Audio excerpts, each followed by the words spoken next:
J-Port, pamangkin ko, paalam. Rest and peace.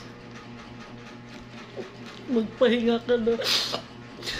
Masakit tanggapin na nawala ka na sa amin.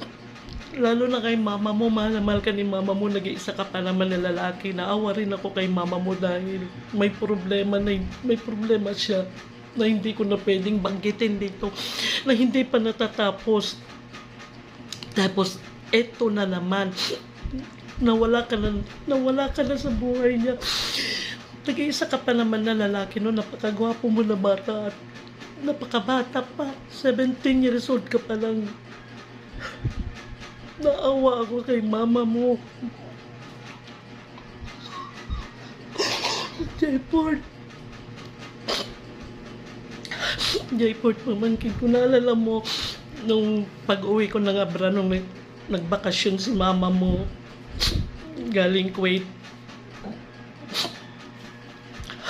Hindi tayo nakabanding lahat kasi biglang nag-ano ang lindol.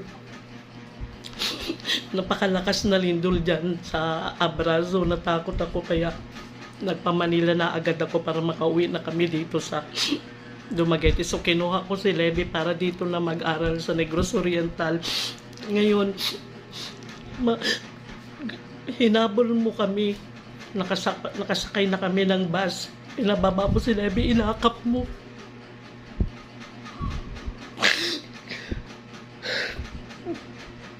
Inakap mo si Levi, sabi mo, magbalik ka. Sabi mo kay Levi, magbalik dyan sa Abra. Tapos pagsakay ni Levi, grabe iyak ni Levi kasi naghiwalay kayo. Kasi sabi ni Levi, para na daw kayong magkapatid talaga.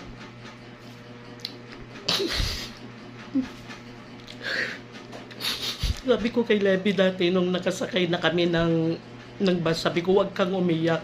Ngayon lang yan na mararamdaman mo, pero pag matagal ka na doon sa Dumaguete, mawawala rin ang mga pagsabik mo sa mga pinsan mo, ganyan. At ito, pamangkin ko, ito na lang ang maalaala ko ito. Nung nag-uwi ako, tinanong ko kung kanino ito, sabi mo akin, sabi ni mama mo kay J-Port.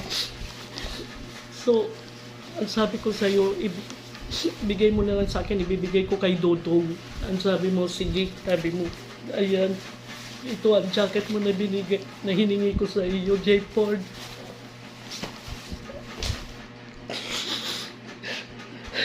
Pamangkin ko, paalam sa iyo. Ngayon, ang mama mo, pauwi na siya dyan.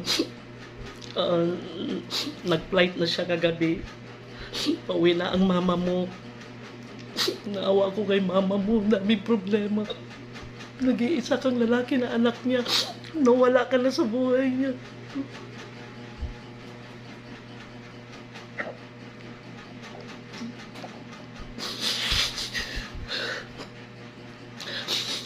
Dahil lang sa motor.